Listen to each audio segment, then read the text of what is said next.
Good evening, good day, everybody. Welcome to the Ask Abhijit Show, episode 115. I hope you are all doing very well. Let us see who all is there with us today, this fine evening. I can see Purobinath, Goblet Fire, Crazy Brain, Gunpat, Laksha, Dungar Singh Chauhan, Clash with Pushkar, Abhishek, Mohit, Akhil, Devansh, Yogesh, Akshit, Shambhavi Singh, Pranay, Aditi, Arnavo, Darshan Patil, Anirudh, Siddhant, Sagnik, Komal, Bulldozer Baba, Om, Mohit, Kuldeep, Yogesh, Rajat, Trupti, DJM, and Chiching, Lankesh. Please don't spam Lankesh, and Alankrita, and lots of other people. Good evening, good day, all of you. Great to be all back with you all. So, as you know, today we discuss history, geopolitics, current affairs. So let's get into it with question number one. And obviously, the first question I will take today is about Mr. Shinzo Abe, the great leader of Japan, who has been assassinated. And there's a bunch of questions here. Who could be behind the shooting? China, US, internal reasons. Sonatoibi says, comment on the recent assassination. What are your thoughts on his duty as the leader of Japan? How were the ties with India and Japan during this time? Aditya speaks about Koreans being happy about the assassination. Rahil says about the sorrowful assassination. Do you think the Americans were responsible? The Chinese were happy and celebrated, and so on and so forth. So, yeah. So the question is about the unfortunate, terrible assassination of the leader of Japan, the greatest leader of Japan in recent times, Mr. Shinzo Abe. So, first of all, let me just, well, pay my tribute to the great man. I mean, he was Japan's longest ever serving prime minister. He was Japan's youngest ever post-war prime minister, which he became in 2006. And yeah, Japan's greatest leader maybe in the past century, certainly after World War II. And he had at least a decade of active political life left in him. He looked perfectly healthy to me, and he was campaigning on behalf of some other politician when this assassination happened. And he was a true patriot, a nationalist, and he was a true friend of India. I mean, I've been saying this for the longest time, that there are no friends or enemies in geopolitics and international affairs. But in the case of Mr. Shinzo Abe, that's not true. He was indeed a friend of India.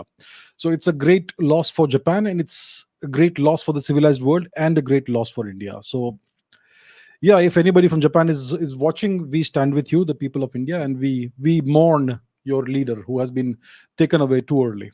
Right. So the question is, what is the deal with the assassination of Mr. Abe? Who is behind the shooting? So let's first talk about what the facts are. The facts are that he was assassinated in the day before yesterday, a couple of days ago. What we know is that the assassin was a former member of the Japanese self-defense forces. He served in the Navy for a short, brief period of time, 2-3 years maybe. And he used a homemade weapon, a homemade double-barreled shotgun kind of thing, to assassinate Mr. Abe. And there are plenty of videos of the assassination circulating on social media.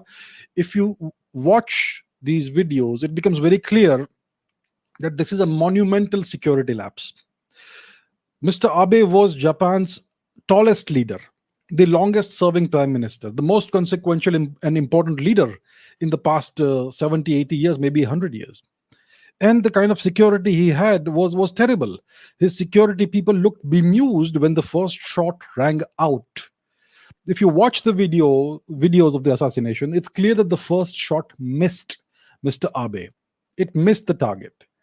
And there were at least 2-3 seconds before the second shot rang out. And the security people, they failed in their duty.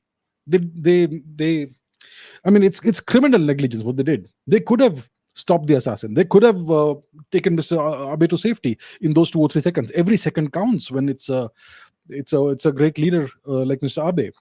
They failed in their duty, and the second shot, I mean, I would not recommend that people who have a faint heart would watch this, but the second shot hit Mr. Abe. You can see the collar being flicked back. on the right side, the right collar. Yeah, so it hit him somewhere here. I don't think. I mean, is that a fatal injury?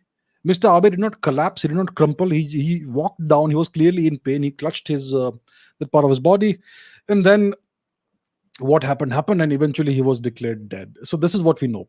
And if you, I believe the assassin seems to have said that. So he expressed some religious reasons or something for the assassination, which well, they don't quite make any sense, but that's what it is. So these are the facts that we have 2 days after the assassination. Obviously, they will interrogate the individual, the assassin, and his story will come out, whatever the story is. So that's what we know. Now the question is about the involvement of whether it is internal reasons, whether it is China behind this, whether it's the US behind it, whether the Koreans are behind it. So now, if we want to discuss this, this enters the realm of speculation. Let me first explain the difference between facts and conspiracy theories. Facts means you speak about the evidence that is available at hand, the hard evidence, the evidence that has been reported and officially reported. Those are the facts. When you make claims, when a person make claims that are not backed by evidence, that's a conspiracy theory. Now, if you want to talk about whether China is behind this, or the Koreans are behind this, or the US is behind this, we have absolutely no evidence of any of that. I may have a hunch, but do I have any data or facts that back up my hunch? Not really. And therefore, it is wrong to speculate. This would be just wild speculation. It is possible that there could be an external factor. Mr. Abe certainly did have enemies. Obviously, a man like him, such a consequential leader, will have enemies. Somebody who wants to change Japan and who's a nationalist and who wants to take Japan in a certain direction, which other countries won't like. Certainly, China would feel threatened by that, by what Mr. Abe, by the vision that Mr. Abe had for Japan. Right. So, what did Mr. Abe want? He wanted to remove Article 9 of the Japanese Constitution, which outlaws war as a means of settling international disputes. So this article of the Japanese Constitution denies Japan's right to belligerency. Right? It says Japan can never go to war, only diplomacy and other means, never ever war. And we know who wrote the Japanese Constitution. It was the Americans who wrote it in 1945, and the Constitution has never been changed ever since. So Mr. Abe sought a different kind of role for Japan. He believed, and he was right in believing, that the post-World War II era was long gone and a new international order needed to be created. Right? So he wanted that. But obviously that will cause, it will certainly go against the interests of certain countries. The Chinese won't like it. The Koreans, who have this long grudge against the Japanese, and rightfully so, because of the actions in World War II, the Koreans won't like it. The South Koreans, I mean. The Americans, they wrote the Constitution. They occupy Japan. There are more than 100 American military bases on Japanese soil, more than 130 possibly. Yeah. So the Americans won't like it. So obviously it will ruffle a lot of feathers, and many people will see that as a threat. But do we have any evidence that any of these countries did that? We have no evidence whatsoever. None whatsoever.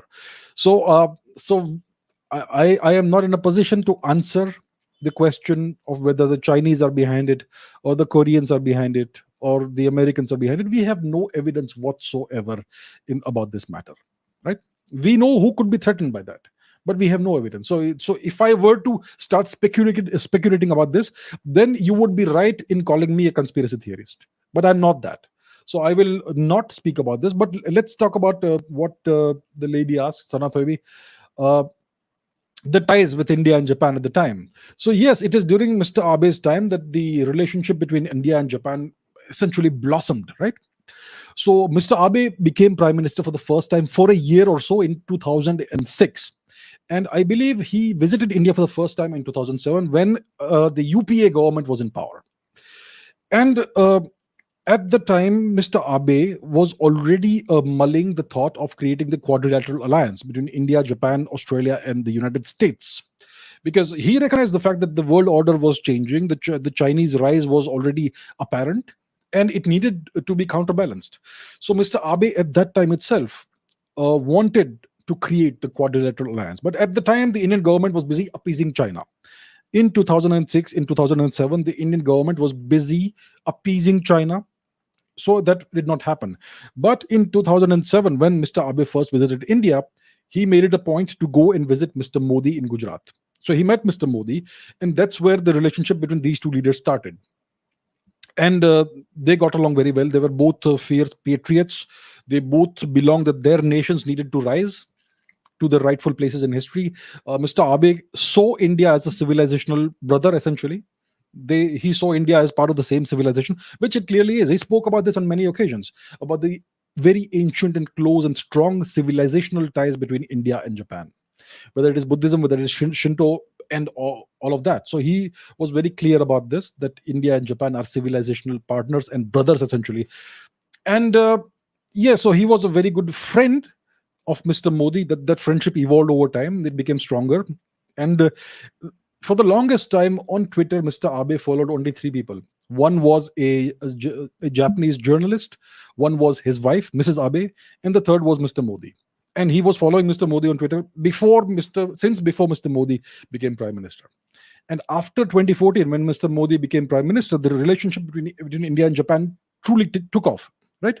So what happened is that many agreements were signed between India and Japan. Lots of close coordination began. The bullet train agreement, right? The smart cities collaboration, a significant amount of defense cooperation, especially on the naval front, the International Solar Alliance, and of course the Quadrilateral Alliance, which is a very big thing now. So Mr. Abe, the Quadrilateral Alliance, the Quad is Mr. Abe's brainchild. It is he who is essentially the initiator of that. And of course, Mr. Abe did multiple reforms within Japan itself. The National Security Council is something that he created in 2013, and it's taken off. So a truly consequential person, a very good friend of India. He truly had warmth in his heart for India. He truly wanted to partner with India and take the two countries forward. And you can see that, when a certain foreign leader comes to your country, you can see whether they are being polite or whether they truly feel it and believe it. So for instance, when Mr. Xi Jinping comes to India, you can see that he's going through the motions, and he's being polite to his hosts, and whatever cultural program is there, he goes and admires the artwork and all that sort of thing. But when it came to Mr. Abe, when he visited Varanasi for the Ganga Aarti, you could see he actually felt that. He was not acting. He was not being polite. He actually felt that emotion, right? So that's why I said that Mr. Abe is one of the rare people who I would say was a genuine friend of India. And therefore, it is a big loss for India that Mr. Abe has been assassinated. It's a big loss, obviously, for the people of Japan and for the civilized world, I would say.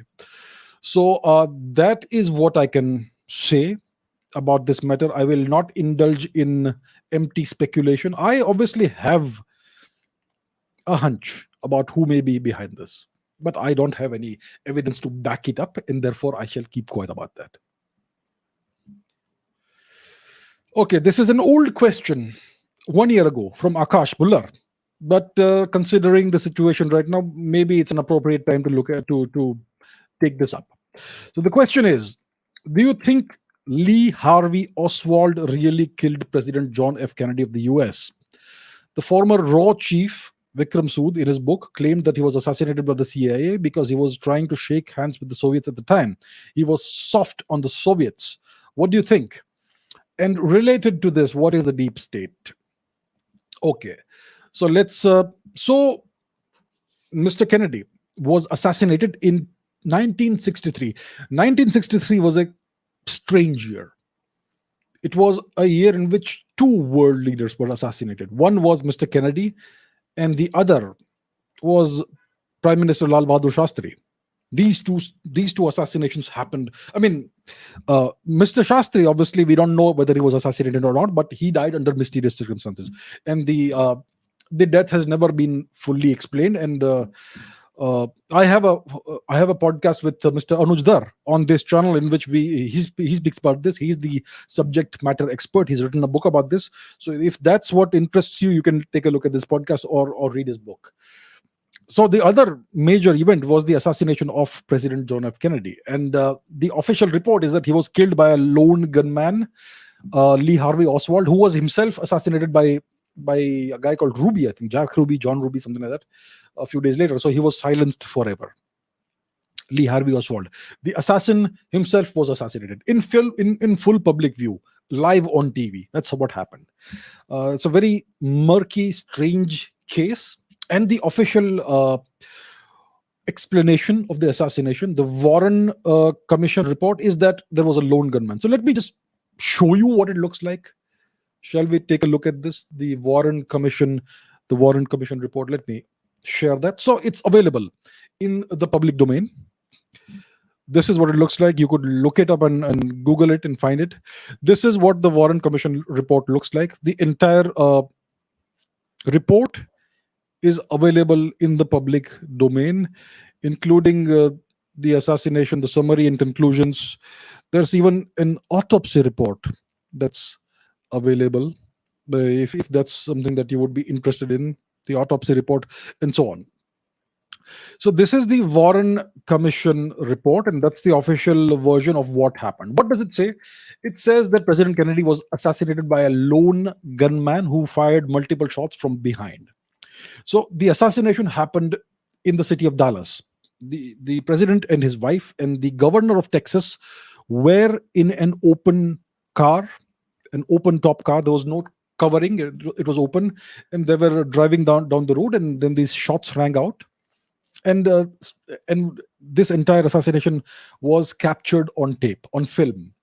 It's called the Zapruder film, the Zapruder tape, or whatever it's called. I'm sure it's available in the public domain. I suppose it's available on YouTube as well. Fair warning, it's not a pleasant thing to see. The president's head essentially explodes. It's a very graphic tape. So if you get upset easily, don't watch it. But the official report says that there was a lone gunman who shot the president from behind, from a building on the whatever 7th, 8th, 9th floor, something like that, from a significant distance using a sniper rifle. Multiple shots, at least 2 bullets hit the president, according to the official report. And the fatal shot was in the head from behind. That's what the official version says till today. Now, if you were to watch the tape, the actual film of the assassination, then you see something totally different. You see that the president's head is jerked backwards very violently, and it essentially explodes. There is this entire big spray of brain matter that happens. So it's clear that the bullet came from the front. A bullet is a very energetic projectile. It imparts a massive amount of kinetic energy to the target. It's like getting a massive punch in the face, but from a very little piece of metal. And that's why it destroys whatever it hits. And therefore, when a bullet hits a human being, a body, or whatever, there's a massive whiplash in the opposite direction, opposite to the place from where the bullet came. So you can see in the film that the president's head is jerked backwards, and it explodes at the same time. So it's clear the fatal bullet was fired from the front, not from the back. Anybody can see this. Even a 5-year-old can understand where the bullet came from. And yet the official version says that he was shot from behind, from a building. So it makes no sense. And obviously this has been discussed threadbare. This is a big deal in the US. Even today, people are fascinated with this. Oliver Stone, one of America's most respected filmmakers, has done a great deal of work in this. He released a movie in 1991, which was a fictional movie, JFK, which was a movie with actors. It was acting, and there was this fictional character and all that, played by Kevin Costner, other people as well. I believe the guy who played Dracula played the role of Lee Harvey Oswald, and so on, right? So that was a movie in which it is claimed that this was a big cover-up. It was something done by the American deep state itself. And then there is a newer documentary by Oliver Stone. It's called JFK Revisited, I believe. It's from last year, I think, in which he goes into more detail about with more of the research that he has done over the years. And if you watch these documentaries, they make a very compelling case that Lee Harvey Oswald was not behind this. It was somebody else. But well, you talk about this, they will call you a conspiracy theorist. So nowadays they call Oliver Stone a conspiracy theorist, even though he has a lot of data to back up his claims. And it's clear from watching the film of the tapes of the assassination that the fatal shot did not come from behind, it came from the front. So it's clear that there is a cover up from the part of the United States government. So yeah, so I would agree with Mr. Vic. I mean, I have not read the book, the one that you're referring to, the one by Mr. Vikram Sood, but he is a very well respected person. He was India's former head of the research and analysis wing. So if he says something, we have to take it very seriously. So if this is what he claimed, then one must take it seriously. Yeah. And what is the deep state? The deep state is the unelected. Well, it is once again alleged to exist. See, officially in the US, you have a president who is the head of the nation, who is the person who takes all the decisions, and who is the so-called leader of the free world, or whatever they call it, right? That's the claim they make. The deep state is the Pentagon, the military industrial complex, the people who are never elected or taken or removed from power. They are always there. Whoever is the president, it doesn't matter. These are the people who actually run the machinery of the governance and of the government. Essentially, the Pentagon and the CIA, FBI, all of that, that's what is called the deep state. This is not a conspiracy theory. I mean, there's plenty written about this, lots of books about that, and so on. So that is what is meant by the deep state, the unelected machinery of governance in the US, which essentially dictates foreign policy, internal policy, and things like that. So that is the answer to this question in brief, reasonably brief. All right, let's talk about what else is happening in the world. Ishwara Moody says, can you please give us a gist of what's happening right now in Sri Lanka? What will be India's next step, even after we have provided so much aid already? And Kinshuk says, the last member of the Rajapaksa family left Sri Lanka on Saturday. What do you think about it? And how does it impact India? Right. So what's happening in Sri Lanka? Sri Lanka is in a big mess, right? So the Rajapaksas, who have been ruling the country essentially for the past 15 or so years, maybe longer, they are the most powerful family in politics, in Sri Lankan politics. It's a dynasty. It's like three brothers and the children, and who else? I don't know. Whoever. It's an extended family that essentially was holding much of the power in Sri Lanka. So they have now left. They have escaped from the country. These videos came up on social media of the Rajapaksas escaping, essentially running with big suitcases and going on this Sri Lankan Navy ship to escape the country. And more footage has emerged on social media of the presidential palace being invaded by crowds of common citizens, protesters, right? And people swimming in the presidential swimming pool and whatnot. So that's what's happened. The Sri Lankan the country is right now without a government. There is no leader. There may be a titular leader, a leader who is by title president or prime minister or whatever, but actually there is no government in Sri Lanka now. It's a mobocracy. That is where we are today. The so-called leaders have escaped from the country. They have fled, and the economy is ruined. There is no more fuel in the country. Maybe there's a food crisis, whatnot. The country has been totally ruined. So that is what's happening right now. And the Minister of External Affairs in India has put out a statement today. Let me see what it looks like. Let me see what the statement is. Let me put it up. Let me put up the Twitter account of the Ministry of External Affairs in India. Let's see what we have to say about this, what the Indian government has to say. Yes, so this is the statement. It says that it's in response to various media queries about the situation. So the official statement from our External Affairs Ministry is that India is Sri Lanka's closest neighbor and the two countries share deep civilizational bonds. We are aware of the many challenges that Sri Lanka and its people have been facing, and we have stood with the Sri Lankan people as they have tried to overcome this difficult period. In pursuance with the central place that Sri Lanka occupies in our neighborhood first policy, India has extended this year itself an unprecedented support of over $3.8 billion for ameliorating the serious economic Situation in Sri Lanka. We continue to follow closely this recent developments in Sri Lanka. India stands with the people of Sri Lanka as they seek to realize their aspirations for prosperity and progress through democratic means and values, established institutions, and constitutional framework. So, this is a very diplomatic statement. Obviously, we will have to use terms, words like democracy and democratic means and values and establish new institutions and constitutional framework and all that. So that is the situation in Sri Lanka. Now, what exactly has happened there? I mean, a lot of Indian geopolitical commentators are blaming everything on China. I agree that the Chinese have played their usual trick of the checkbook diplomacy, the debt trap diplomacy, and they have managed to acquire the Hambantota port in the south of the country on a 99-year lease and all that. But I would disagree with those who say that the Chinese are responsible for the complete devastation of the Sri Lankan economy. That is not true. Lots of people in India are saying this. Very, very prominent commentators and all that. The Chinese are not entirely responsible for the complete disaster that the Sri Lankan economy has become. Here's the truth. Over the last half century, the IMF, the International Monetary Fund, has given Sri Lanka 16 loans. 16 loans, not one, not two, not three, not five, not 10, 16 loans. Big loans, sizable, massive loans.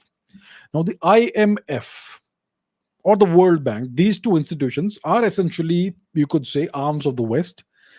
They are extensions of Western foreign policy, essentially US foreign policy. And when the IMF gives you a loan, that loan has a number of conditions attached to it. You don't get to use the money in any way you want. They will tell you how to use the money.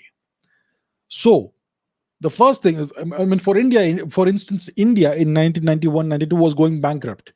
The government had ruined the economy, and India was forced to open up its economy in exchange for IMF and World Bank assistance. So the condition was that India will open up its economy. India will become slowly a free market economy, and it will allow Western companies to enter India and do business and so on and so forth, right? So similarly for Sri Lanka, a large number of so-called liberal reforms or neoliberal reforms were imposed as conditions as part of these loans. And these are essentially the key causes of the current crisis in Sri Lanka. And once again, they ruined the agricultural sector as well. There is this Indian lady called Vandana Shiva, who essentially advised the Sri Lankan government to give up all to go into organic farming. No more pesticides, no more fertilizers, chemical fertilizers. Go completely organic. That ruined the agricultural sector of Sri Lanka. That's why there are so many protests happening in the Netherlands right now, because the Netherlands government is trying to impose those sort of conditions on their own farmers, and that's why there is this massive. The entire country is essentially paralyzed right now. But the Sri Lankan government took they swallowed this wholesale, and they ruined their entire agricultural sector, which is why now they are in this food crisis. They have to import food from other countries. India has been providing a significant amount of assistance. So I would say, yes, the Chinese they did play their role, but the major role, the key role, was played by the IMF and their interference in Sri Lanka's internal affairs. So right now, the country is in crisis. I don't know what is the way forward. India obviously will monitor this situation closely. If things go really bad, India will have to deal with the refugee crisis, because where else will they go? Where else will the Sri Lankans go? They will have to come to India for refuge if things are really bad in the country. So it is not something that India would want. We don't want, it is not in India's interest to absorb lots of refugees if such a situation were to arise. So India needs to monitor the situation very carefully. And I would not make any recommendation as to what the future course of action should be. But we need to monitor this carefully and take the right steps at the right time in order to help the people of Sri Lanka.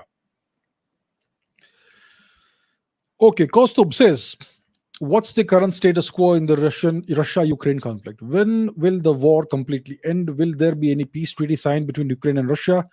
As sanctions are backfiring on the West, record high inflation in Europe and the US, The ruble is the strongest performing currency despite so many sanctions and diplomatic isolation. Yes, your observations are correct. There is record inflation in Europe. There is terrible inflation in the US. Petrol prices, gasoline prices have crossed $10, which is incredible. It's a time for great hardship. It's a time of great hardship in the US, in Western Europe, and Russia. The Russian currency is extremely strong right now. It's way stronger than it was at the beginning of the war in February. Right, February 24 is the day the war officially started. The West imposed a bucket load of sanctions. They threw the entire kitchen sink at the Russian economy, and yet the Russian ruble emerged out of it for very simple reasons. The Russians pegged the ruble to gold. They have a sizable amount of gold reserves, and they pegged the price of the ruble to the price of gold. Very simple. And they demanded. They are the major supplier of gas to Europe. Europe depends on Russia for their energy security, for their heating and all that. Europe is a cold place. They need that. So the Russians demanded that all payments for gas be done in Russian rubles. So there's a demand for rubles, and the ruble automatically becomes valuable, and its price rises. So the ruble is currently one of the strongest performing currencies in the world right now, and all the sanctions have backfired. Obviously, there will be some effect, but clearly the Russians planned for this. They anticipated everything the West would do, everything the West would throw at them, and they are doing well. This has been something they have planned for a long time, very clearly. So, what's the status quo? The status quo is that the Donbas region is in Russian control. Much of southern Ukraine is in Russian control. Essentially, Russia is in control of a quarter, approximately 1/4 of Ukraine, which is a territory that is at least as large as Bangladesh or Pakistan. That's how it is. That's a massive territorial gain. Right now, the military, obviously, there's a war going on, and it's proceeding. There is no time constraint or time pressure on Russia. If their economy was crumbling, then there would be a massive time constraint and time pressure on Russia. They would have to finish what they set out to finish in a certain amount of time as quickly as possible. But there is no time pressure on Russia. So they are taking the time, and they will achieve their objectives at their own pace. So what are the objectives? Obviously, they want to reintegrate the Russian majority regions into Russian territory. Maybe they will create independent republics initially, and after 10-20 years, they will absorb them into Russia, something like that. And they want to ensure that the Nazi elements of Ukrainian society are essentially neutralized in some way or the other. So that's where we are. The fighting is going on. The Russians are using old school tactics in Ukraine. It's not a high-tech war. It's not like a war that's fought with drones and all that. Yeah, drones are being used by the Russians, but the fighting is more or less old school, old style. So the Russians are fighting at a distance. They are not fighting face to face with the Ukrainians. The Ukrainians have a massive army. First of all, understand that the Ukrainian armed forces number more than 50-60 divisions. Their army is greater than the entire armed forces of Western Europe combined. That's how big the Ukrainian army is or was, and they have significant amount of reserves as well. It's a very, very powerful military, a very large military, and they also have a very strong industrial base, technological base. They possibly could have the ability to even create nuclear weapons. Possibly they may have it. So that's the situation. So the Russians are confronting a very big army, but they are dealing with it, and the Ukrainians have they don't really have any response to what the Russians are doing, and there is no way the West can get involved. There is no way NATO can get involved. The Russians have not even thrown 10% of their air force into this. They still have a massive amount of reserves left behind. It's just about 10% of the Russian armed forces that are currently involved in the fighting. So that's where we are. Eventually, I would expect that the entirety of the Black Sea coast will be annexed by Russia. Of course, we have to take a look at the map. How can I talk about this without the map? So please give me a second. Let me bring in the map. Where's the map? Here's the map. Where's the map? Here it is. So, sorry. Yeah. All right. So here is Ukraine, and the entire eastern part of Ukraine, the Luhansk, Donetsk region is gone. Sevastopol, Crimea is already gone. And eventually, I would expect the Russians would want to take Mykolaiv and Odessa as well. So the entire Black Sea coast will eventually, most likely, be under Russian control. There's nobody who can stop this. The Russians will do it at their own pace. And I would expect that eventually even Ukraine would either be taken over by Russia or a puppet government would be installed there. And the country would essentially be partitioned. There would be a rump state, which is Western Ukraine, which would be left behind, and it would be essentially powerless, and it would be something that would never be allowed to enter NATO and ever be a threat to Russia again. So the long-term objectives remain the same, and that is what's going to happen eventually. So it's a long drawn out war. It's not a very hot war, very fast paced war, but the Russians are very clear about what their objectives are. They want to ensure that this part of the world is never a threat for them again, and that's what they are going towards. They will neutralize the Ukrainian armed forces, and long term, it looks like they will partition the country and install a puppet government in the part of the country that they are interested in. That's what could happen, and it is what all the other nations are currently looking at this with great interest. Especially the various militaries in the world are watching this with great interest, because we are witnessing new forms of warfare. Are drones effective in this war? Well, not very much. What are the tactics that work? People have been saying that the Russian tanks don't work. The Russian tanks are doing just fine. Yeah, obviously you will have some losses and all that, but what tactics are succeeding? What tactics are not working? So all that is being currently very keenly observed by the entire world, and the lessons will be taken forward in future conflicts in this decade. I hope there's no conflict, but human history tells you otherwise. Our history tells us otherwise. So in future conflicts, these lessons will be applied. So that's what's happening. Okay, Man Vashishta says, in one of your podcasts with Ranveer Alabadia, you said that the main reason why Russia defeated Nazi Germany was due to their massive numbers of reserve personnel. But then why was Russia not able to defeat a small country like Finland during the Winter War of 1939-40? Okay, yeah, I did say that Russia was able to defeat Nazi Germany in Operation Barbarossa 1941, 41, most likely 41, because of their massive numbers of reserve personnel. They threw incredible numbers of Russian soldiers into this meat grinder. Horrible. They were able to defend the country at the cost of oceans of blood. It was terrible, but it worked. Eventually, they took Berlin. Yeah. So that's what they did, and that is indeed the case. Now, what about Finland? Let's take a look at the map once again. Same part of the world. So, what happened in Finland? Why did Russia go to war with Finland? So, in 1939, 1940, during the Second World War, there was this brief winter war, 3-4 months, around 3 months, between Russia and Finland. And the Russian objective, see, the reason why this war happened, the Russians initiated the war. It happened in this region.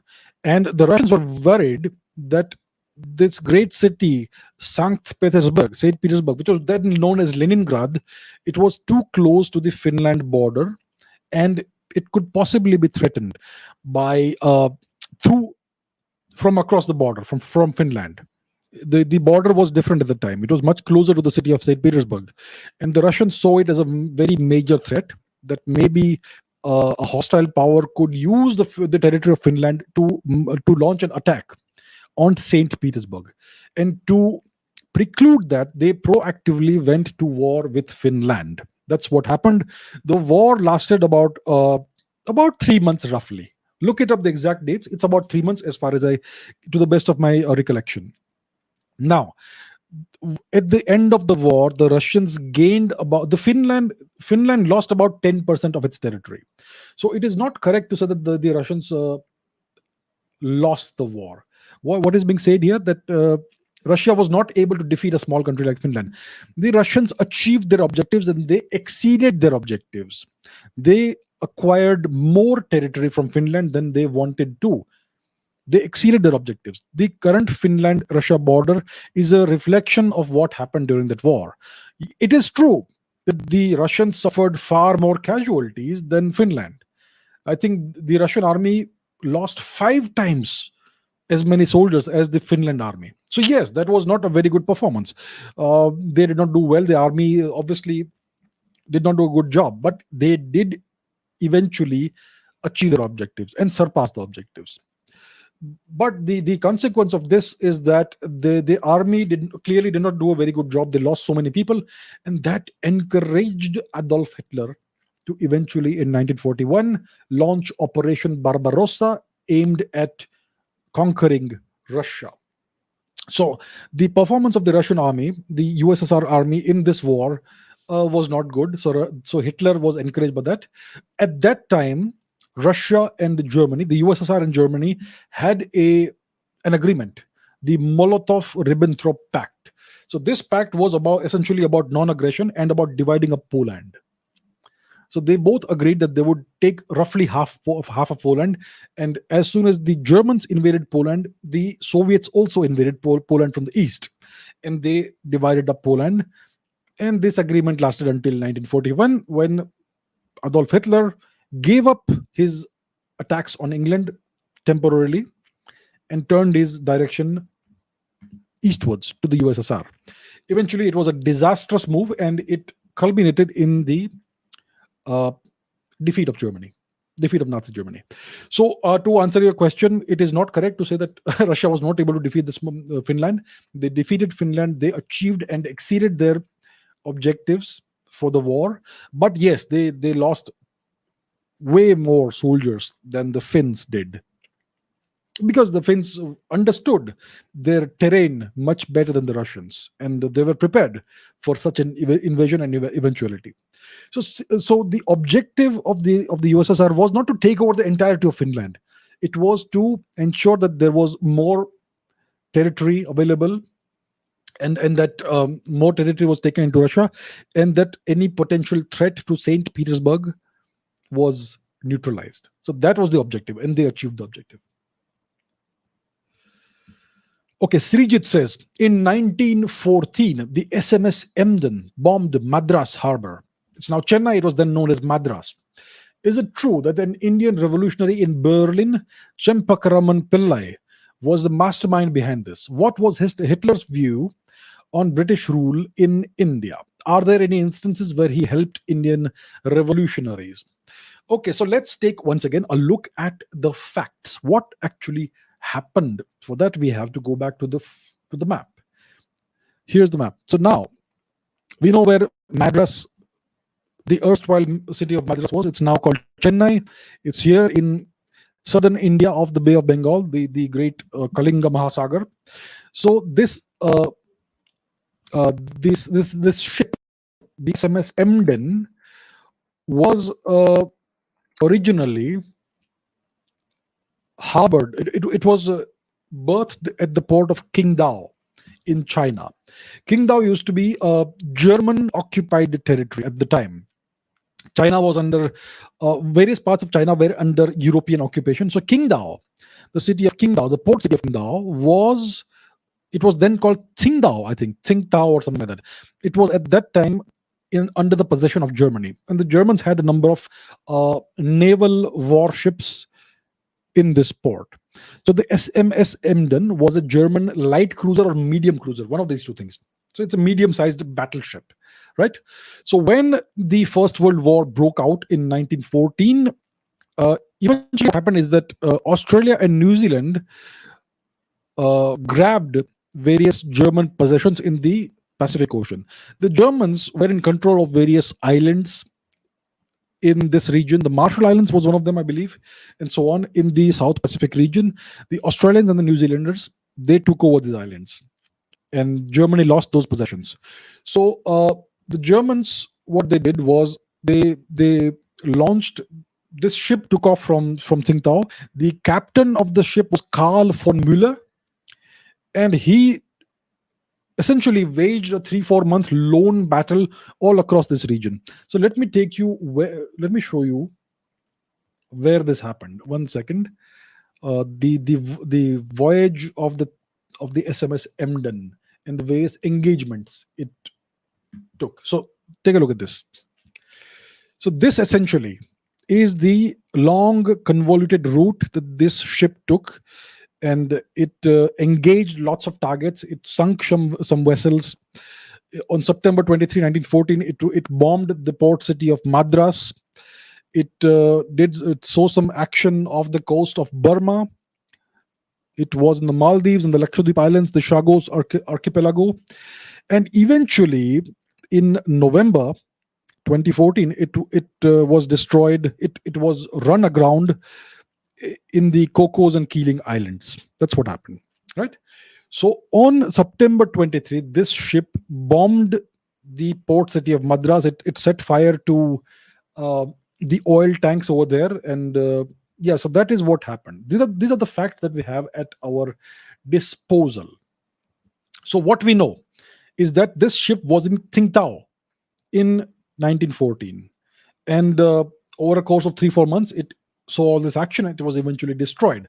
Now, the captain of the ship was Karl von Müller.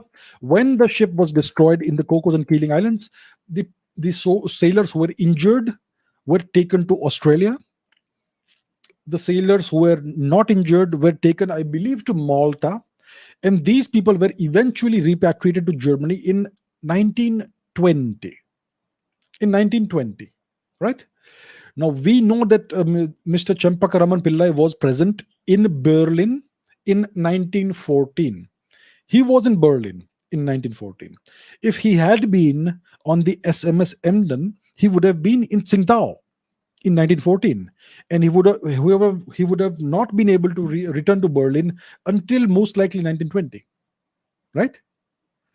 So it is clear from these facts, the best evidence that we have at our hands, that it doesn't appear like Chempakaraman Pillai was on that ship. And if he was not on that ship, then how would he mastermind this entire operation? The mastermind behind this entire operation was the captain of the ship, Karl von Müller. That was the mastermind. And he would not need the presence of Chempakaraman Pillai to get the idea of bombing Madras and showing the people of India that the British could be defeated. So that's what I can tell about you about this matter. I have seen no evidence whatsoever that Chempakaraman Pillai was on the ship or was the mastermind behind the operation. Right? I know that some people have claimed, I believe his family has claimed that he may have been behind this, but maybe it's possible. I'm not saying it's completely impossible, but the evidence for this doesn't exist. So that's what I can say. What was Hitler's view about British rule in India? You know, Hitler actually had a good opinion about the British. He kind of admired the British. But of course, they went to war against each other, so he sought to defeat them. And what was his view about British rule in India? Well, your enemy's enemy is my friend, and that's why he received Subhash Chandra Bose warmly, and then he recommended him to go to Japan and carry the operation forward. So obviously, Hitler would have been happy if the British rule in India would have ended at the time. So that is the situation. Are there any instances where he helped Indian revolutionaries? To the best of my knowledge, I only know about the interaction between Hitler and Mr. Bose. And he received Mr. Bose warmly, and he hosted him in Germany during the length of Mr. Bose's stay there. And eventually he recommended to Mr. Bose to go to Japan and take up the cause of Indian independence from that staging base. So that's eventually what happened, and that's what we know about it. Okay, Kinshuk says, you said in a previous episode that the USA and the USSR acquired their rocket technology with the help of German scientists. They acquired it from Nazi Germany, essentially. Yeah. So my question is, where did the Germans get this technology from? Please answer. Okay, so at the end of World War II, a large number of German rockets, scientists and engineers, including Werner von Braun, were captured and taken prisoner by the Americans. And they were then brought to the US. They were brought to the US, and it was their expertise. And the Americans also captured some of the German ballistic missiles, the V2 ballistic missiles. The Germans are the pioneers of not only cruise missile technology but also ballistic missile technology. Nobody had built these kinds of missiles before. So the Americans acquired at least one V2 missile, if not more. They brought it to the US, and the rocket was tested from there. And it was all of this that gave rise to the US space program. This was called Operation Paperclip. Operation Paperclip. So it was German technology, German scientific and engineering expertise that built the US space program and built NASA essentially. Werner von Braun was eventually the head of NASA. He was for a very long time a prisoner essentially in the US, but he rose to become the head of NASA, and he was the brain behind the Saturn V rocket, which took Neil Armstrong and other people to the moon. So yes, the Americans acquired all of their rocket technology from the Germans. The Russians, they captured whatever other scientists, German scientists they could. They brought them to Russia, and that is what gave rise to the Russian space program, right? Yuri Gagarin was the first human being in space, and so on and so forth. So yes, the Americans and the Russians, the USSR, the Soviets, they acquired their rocket technology from the Germans. They did not have their own technology. And the Chinese acquired their rocket technology from the Russians. So that also has its origin in Germany. So the question is, where did the Germans get this technology from? Well, the obvious answer is, come on, it's aliens, don't you think? Okay, it's not aliens. Look, the Germans developed the technology on their own. That's what they did. See, in 1971, Germany was born as a nation. It was unified from various, what you could say, various kingdoms, essentially, by the great Chancellor Bismarck. And Bismarck was the true power in Germany, even though there was a king, the Kaiser. The Kaiser came second, his father was there, and so on. So the true power in Germany was Otto von Bismarck. And Bismarck instituted a number of far-reaching reforms in Germany after 1971. He reformed the industry. Germany overnight, within the span of a decade, became the major industrial power in Europe. It became the engine that drove Europe and the European economy. It became the most powerful economy in Europe.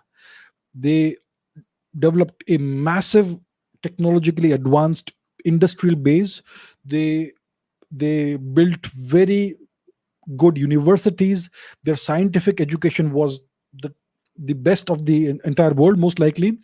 And that is why all the breakthroughs in physics happened from Germany, the initial breakthroughs, whether it is the discovery of the quantum nature of the world, Max Planck, whether it is the relativity, Albert Einstein, and further development of quantum theory.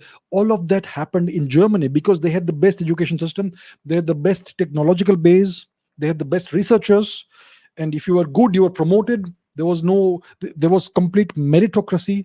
There was no nepotism, all that. So that's why the best minds were attracted towards Germany. And there was this flowering of technology and science in Germany. And that is what gave rise to the German space program, the missile program, the cruise missiles, the ballistic missiles, all of that. And of course, the incredible fighter aircraft that the Germans developed over the years. They also developed the first jet aircraft, the jet fighter, the Germans. And if you look at World War II, some of the best fighter planes and other planes were German planes. The Stukas, the Messerschmitts, the Focke-Wulfes, and so many more. The Henkels bombers, and so much more. So the Germans acquired this technology by developing it themselves. Nobody gifted the technology to them. It's not like some aliens came and said, "Hi, my German friends, take this technology." It's not like that. They developed the technology from scratch, like India did later. Nobody gifted India rocket technology. ISRO, the scientists at ISRO developed the technology from scratch. So did the Japanese scientists. Nobody helped them. They developed their rocket technology from scratch. So Germany developed its rocket technology from scratch. So did India. So did Japan. The Americans just acquired the German technology and built upon that. So did the Soviets. So did the Chinese. I hope that answers your question, my good friend. Okay, two questions by Atharva. Why do UK prime ministers not last long? In India, chief ministers and prime ministers complete their full term mostly, but in the UK, this doesn't happen. Is it because of intra-party democracy, which is absent in Indian parties? The second question is, in the UK, how much power does the crown hold? Is it more powerful than the prime minister's office?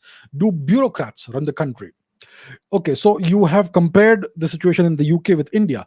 You know, in the 1990s, Indian prime ministers came and went like a merry-go-round.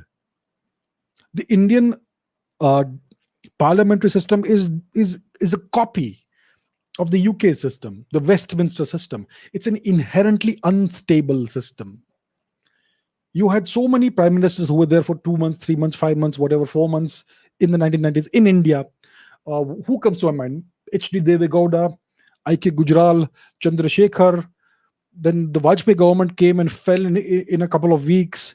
It is an inherently unstable system. It's only now that you have a prime minister that everybody wants to vote for, and that's why he sweeps the elections. But the Indian parliamentary system is inherently unstable. You need somebody like Mr. Modi. If you don't have somebody like that, then you will have coalition governments which are inherently weak, full of infighting, and they can collapse at any time. So that is the situation that you see in the UK right now. So the question is, why do UK PMs not last? It's because the system is inherently unstable. The UK parliamentary system has evolved slowly, essentially, over the course of the past 1,000 years. It all began with the Magna Carta, the great charter, the great charter, right? The Magna Carta, which gave rights to people and to various things like that. You can go into that and Google it. It begins with the Domesday Book, the Magna Carta, reforms instituted by William the Conqueror, who was the last foreign invader to successfully conquer England in the year 1066. It starts from his reforms. Eventually, a parliament was constituted. So a few centuries later, there were depositions of kings under Cromwell, I believe. Not the first Cromwell, the second Cromwell, his great uncle, his great nephew or something, and so on. It's a long story. It's so the question really is that if you have a country in which you have such an inherently unstable system of governance, the prime minister typically doesn't last long, then how is such a country able to survive? So I think this system is designed to be unstable because the true power always had to reside with the crown, and the royalty, the kings and queens of England, did not want other people to become too powerful. That's why the system was designed that way, that it would never be too powerful. Nobody would have too much power. Nobody would stay in power too long. Even if they stayed in power, there were checks and balances. The House of Lords is an unelected body. It's not an elected body, the upper house of parliament. It's the Lords. Nowadays, they don't have much power, but in the past, they did have a lot of power. They could veto any act or any legislation that the House of Commons would pass in the past, right? And the bureaucracy obviously has a huge amount of power. The unelected bureaucracy in England, in the UK, the attitude of the bureaucracy is that prime ministers come and go, but we are there forever, and they can, if they wish, stifle any policy measures that the prime minister may institute. They may simply make these measures or policy measures ineffective if they want. So the real question is, who controls the bureaucracy? So it's a very opaque, obscure system. We don't really know where the real power lies. The official stand is that the monarchy in England, the crown, is just a figurehead, a titular position. It doesn't have any power, and so on. That's what is claimed, but we don't quite know what the situation is. Clearly, the prime ministers don't have much power. Prime ministers come and go in such an unstable system. There's nothing a prime minister can do for too long.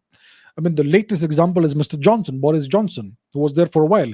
Before him, it was that lady whose name I forget. I mean, these people, they come and go. You don't even remember the names. I mean, there was this guy called Brown, um, and so on. So people have come and go. They keep coming and going, just like in Japan. In Japan, also, apart from Mr. Shinzo Abe, the prime minister just come and go, come and go. You don't even remember the names. I remember a few names like Noboru Takeshita, Yasuhiro Nakasone, Juichiro Koizumi. Two, three names I remember. The others are all anonymous. And similarly, it's the same for England, for the UK. So clear. See, here's the thing about the world. There is something called official positions, and there's something that's unofficial or undeclared. There are extra democratic, extra governmental, extra constitutional power networks and power centers in every country in the world. In every nation in the world, there are power networks and power centers that are extra constitutional, extra democratic, and extra governmental. Right?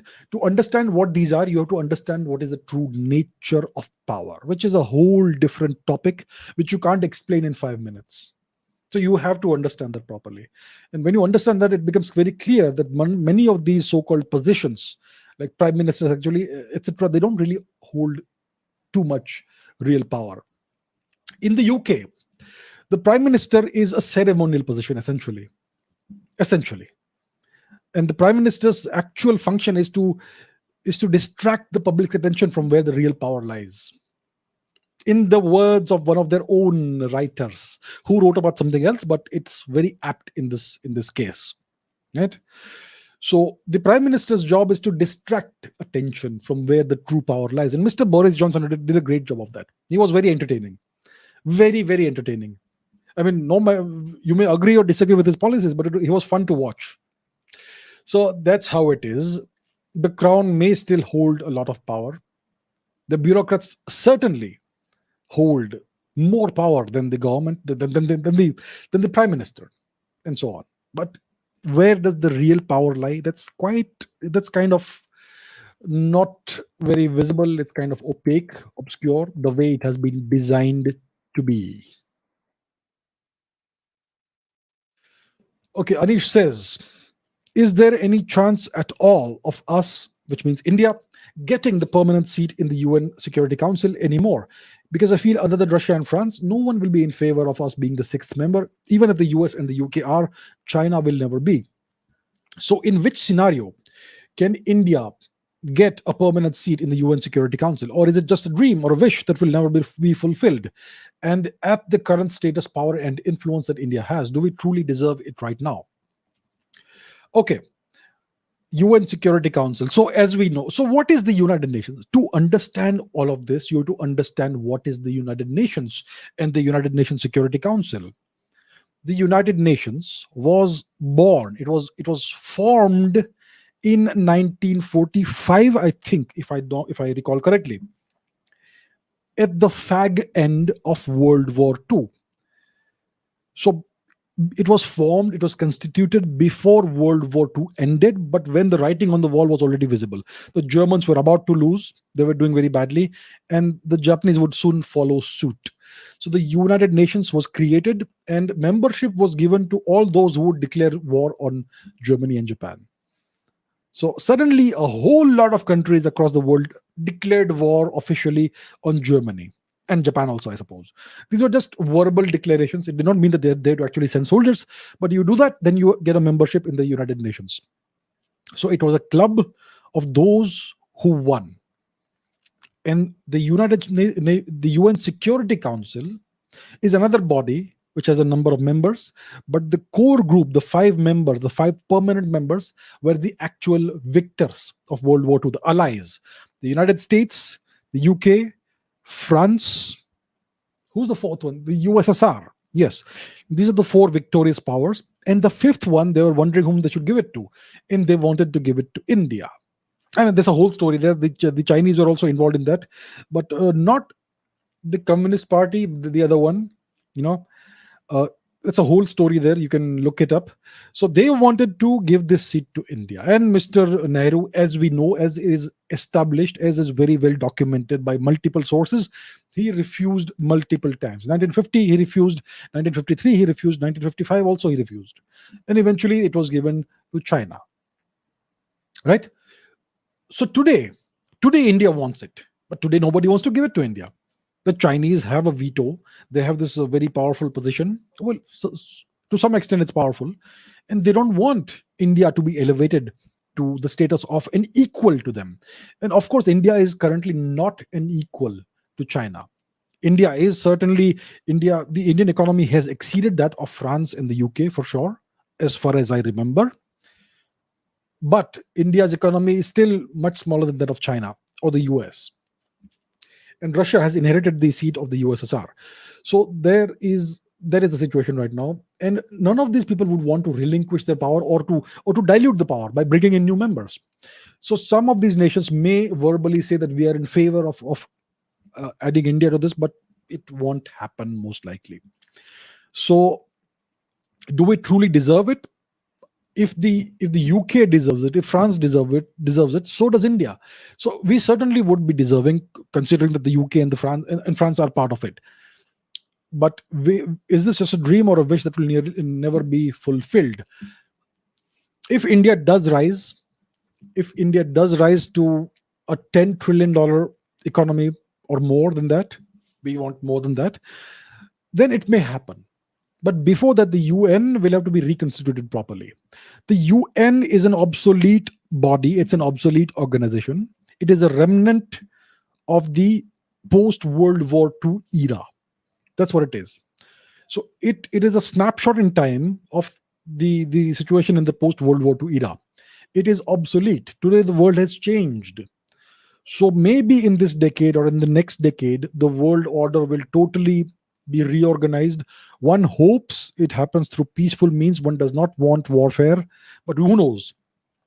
Eventually, the world order will change, like officially, and then maybe a new UN will be constituted, and this entire business will be disbanded.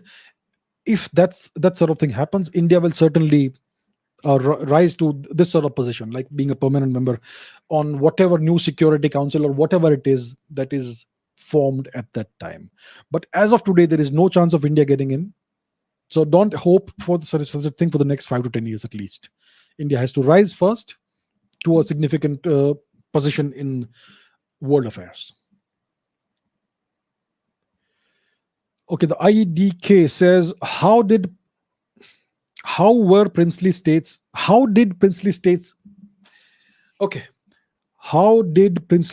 rule in British India? Were the kings just titles like today, or did they have some actual political power in their respective geographical areas?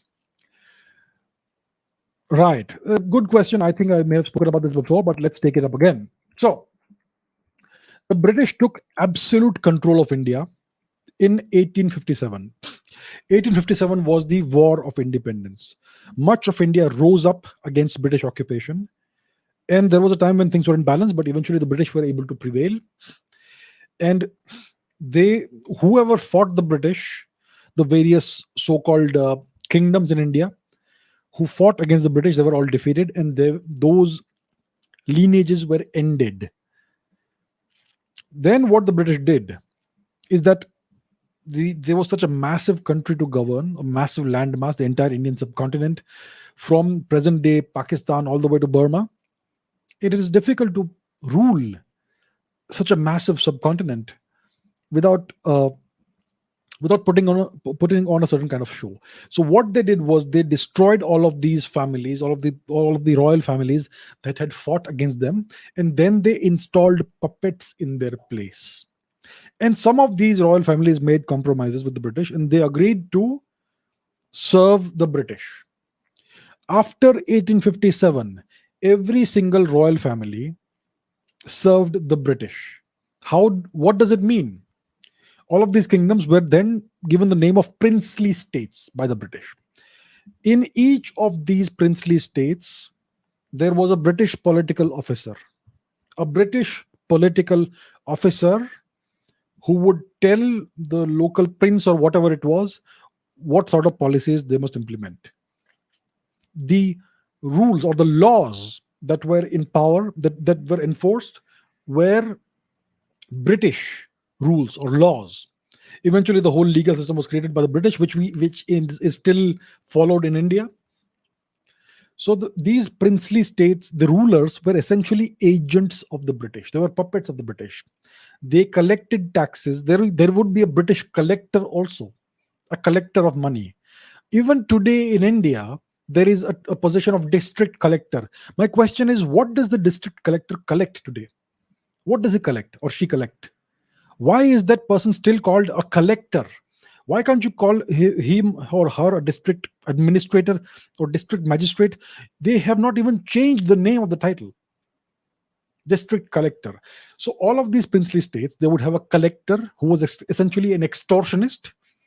These kings and queens, whoever it was, would extract taxes from the population, from their population, from their people, on behalf of the British, hand it over to the so-called collector, who would then, and it would be used to enrich the East India Company and eventually the British Raj. There would also be a political agent who would ensure that the British policies were followed by these rulers. So essentially, these rulers were nothing but puppets. Some of them actively and happily collaborated with the British. Some of them were undeserving people who were put in power as puppets after the British killed off the actual kings and queens. Many such puppets were put in power. I will not name them because it will offend some people. And some of these royal families made a compromise in order to serve their people somehow. One of the major examples that comes to my mind is the Travancore royal family.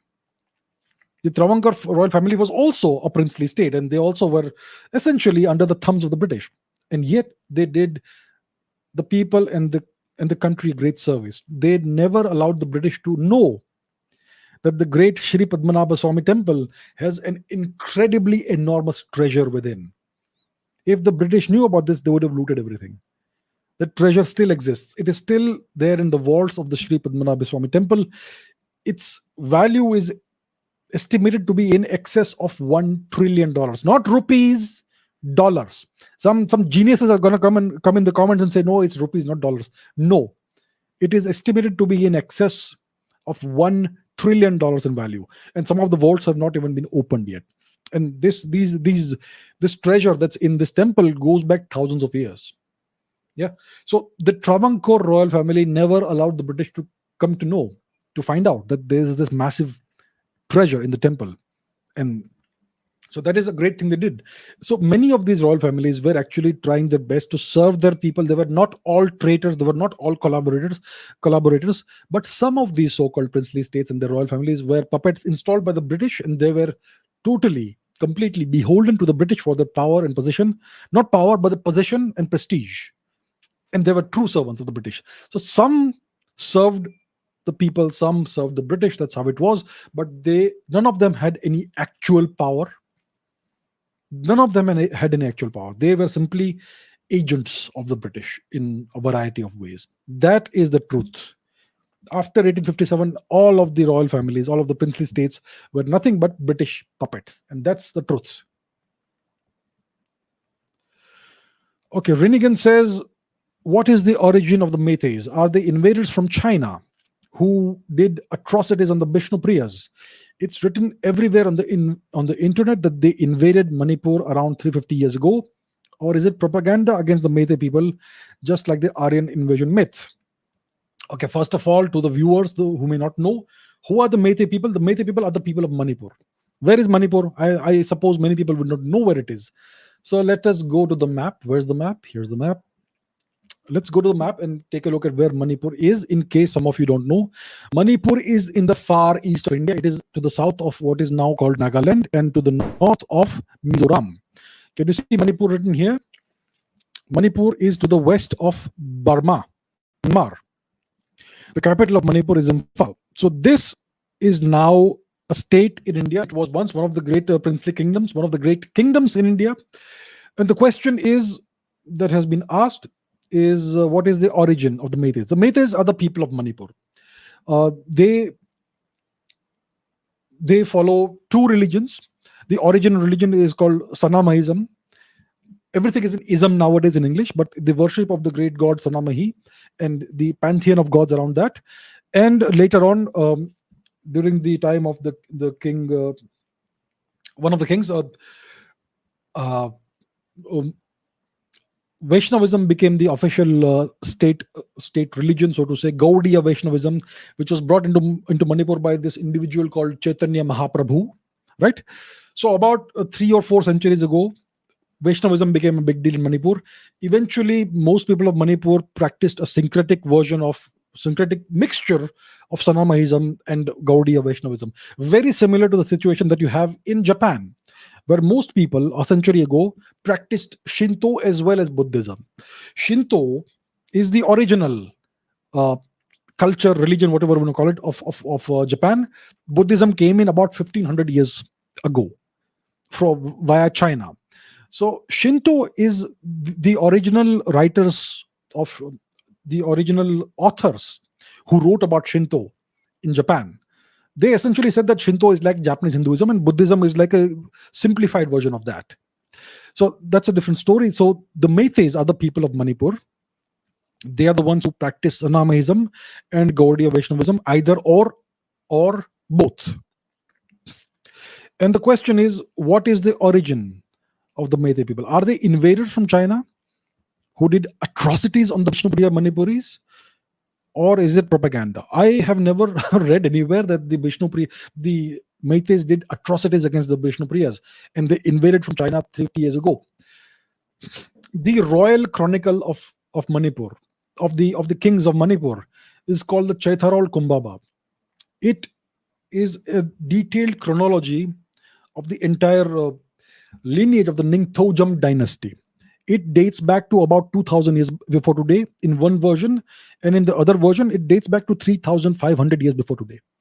So it's clear that the Meitei people have been in Manipur most likely for at least 3,500 years. So this 350 years ago, I don't know what that is. Who comes up with these ridiculous stories? The Meiteis are the true inhabitants and the true natives of the people of Manipur, and they have been there for thousands of years. So I don't know what stories are nowadays being propagated, but there is no such thing. Who are the Vishnupriyas?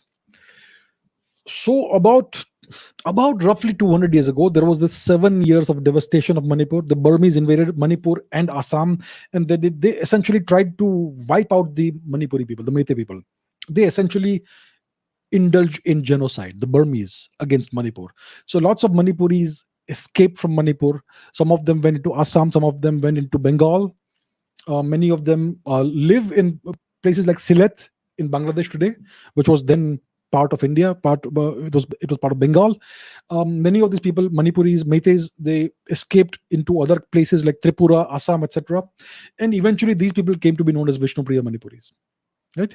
So that's what it is. There is, I don't know who comes up with these ridiculous claims that the Meiteis did atrocities on the Vishnupriya Manipuris. That's nonsense. Okay, so the origin of the Meiteis before 3,500 years, I don't know. I think we would need to do genetic research to go to the bottom of that. I'm not sure that has been done, but the Meiteis have most likely been in Manipur for at least 3,500 years. So so these stories are totally, completely false and total propaganda. The Reformer says, Kung Fu is a Chinese martial art which has an Indian origin. Okay.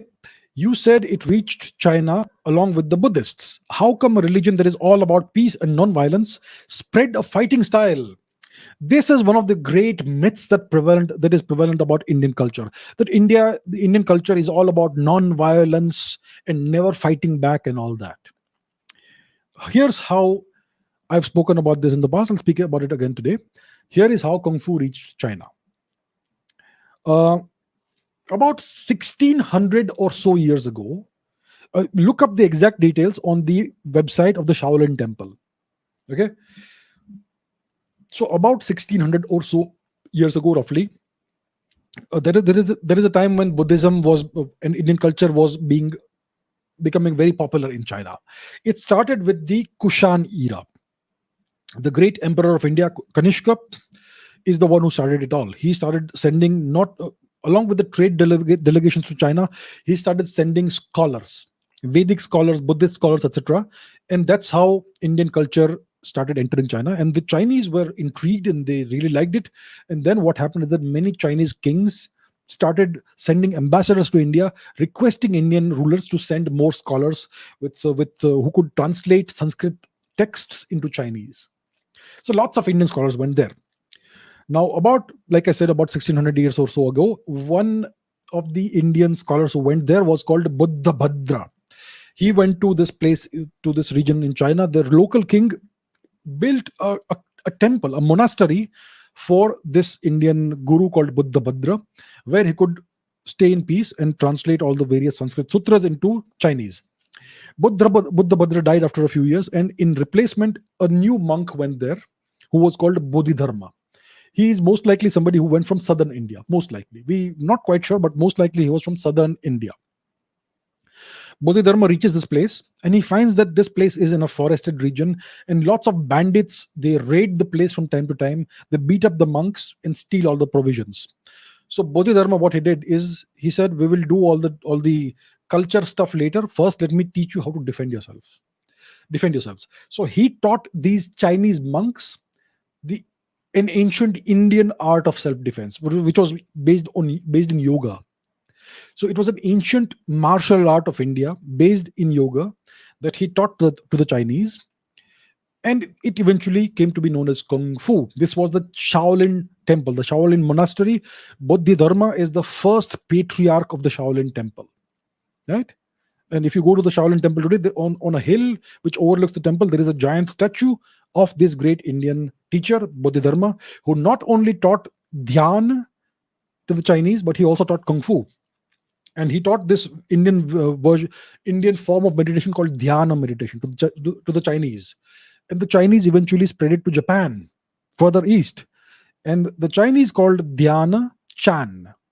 And the Japanese, they eventually ended up calling it Zen.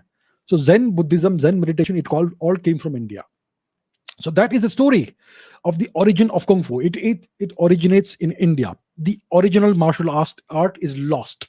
India has lost it, but the Chinese have developed it further. They call it Kung Fu. So it originates from India. The question is, how come a religion all about peace and non-violence spread a fighting style?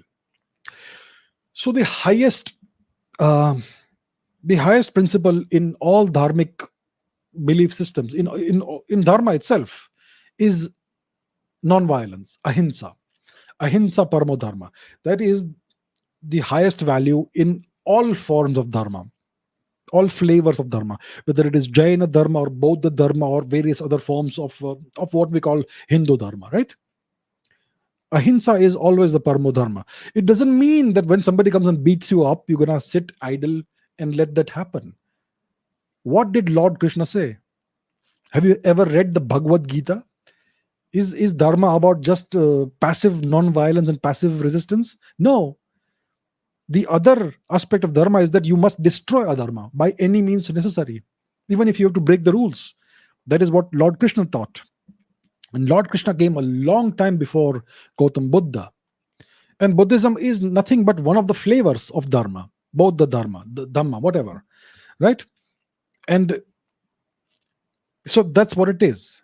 And that's why Bodhidharma, even though he was a great guru who supposedly taught Buddhism, he also taught them how to defend themselves.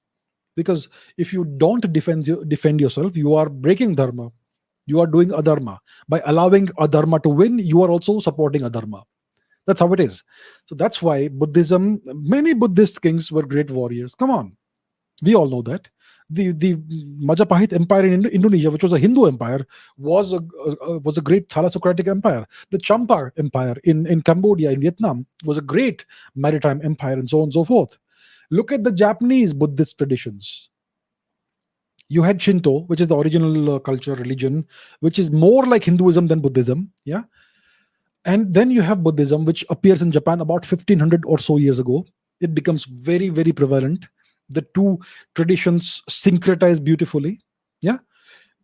And the Japanese warriors, the Japanese warlords, the shoguns, were Buddhists.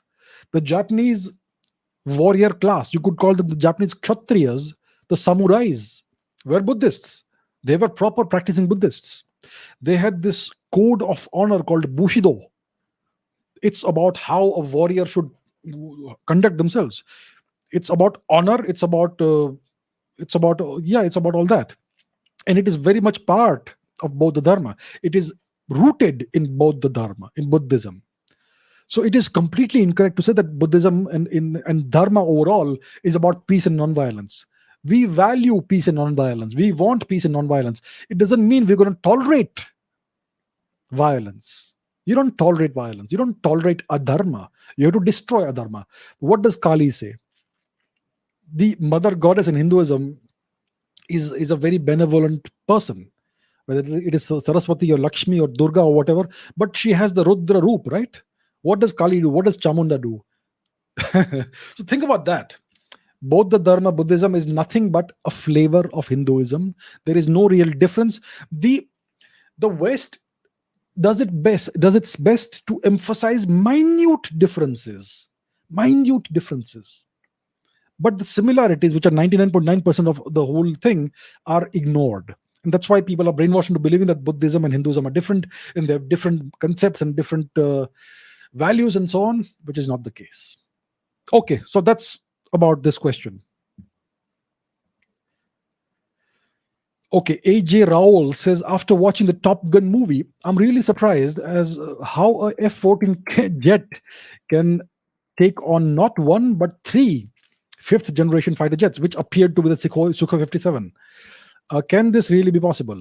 Also, in this aspect, what kind of jets can the LCA Tejas combat effectively? Now, this is a very good question. First of all, great movie. I watched it a while ago, maybe a month or so ago. The new Top Gun movie. It's the first movie that came out of Hollywood in a long time that I enjoyed. It had no stupid messaging, morally, that woke morality and all that nonsense. It was just a clean movie with good entertainment and a reasonably good story. It was enjoyable. I liked it, which I was very surprised by, right? So in this movie, you have this guy, Maverick, Tom Cruise, who flies an F-14 fighter jet and takes out maybe 2 or 3 aircraft that look like Sukhoi 57s, which is a fifth generation aircraft. So is it possible? So let's understand what these generations are. The first generation of fighter aircraft was the World War II fighter aircraft. The whatever was in use at that time, the Mustang, the Spitfire, I believe, and so on, the Messerschmitts, Stukas, and so on. I may have got some of them wrong, but the World War II aircraft were called the first generation fighter aircraft. Then you had the second generation fighter aircraft, which were jet engine fighters. The MiG-21 is a second generation fighter aircraft. Yeah, and it's still in use in some countries that you may know of. The third generation fighter aircraft are planes like the MiG-23. Fourth generation fighters are the F-16s, the F-14s, the one that you are mentioning here, and so on. Then there is something called the 4.5 generation of fighter aircraft, which includes the MiG-35, the LCA Tejas, the JF-17, and also the Rafale, the French aircraft. So that's a 4.5 generation aircraft. And the Tejas is classified as a 4.5 generation aircraft. And then you have the latest, most advanced fighter aircraft, which are called the fifth generation fighter planes. The first of those was the F-22, the Lockheed Martin F-22. Then you also have the F-35, the Sukhoi F-57, and the J-20 of China. So these are fifth generation fighter planes. So now the question is, can a F-14, which is a fourth generation fighter, take on and defeat a fifth generation fighter like the Sukhoi 57? No, it can't. The Sukhoi 57 will not come anywhere near a fourth generation fighter plane. It will destroy it from 100 kilometers away. And the F-14 will not even know what happened. That's how advanced a fifth generation fighter plane is. The F-14 stands no chance whatsoever against a fifth generation fighter aircraft, unless you're in very specific terrain, etc. Even then, it's hard to imagine that, because because fifth generation fighter aircraft have certain systems like, and they have beyond visual range missiles and so much more that they don't need to come anywhere near another fighter plane and engage in a dogfight or whatever. It's not necessary. They can destroy an F-14 from like 50 or 100 kilometers far away.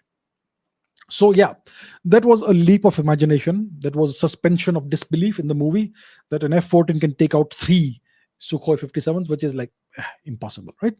The other question is, what kind of jets can the LCA Tejas combat effectively? It can combat fourth generation fighter planes and older fighter planes.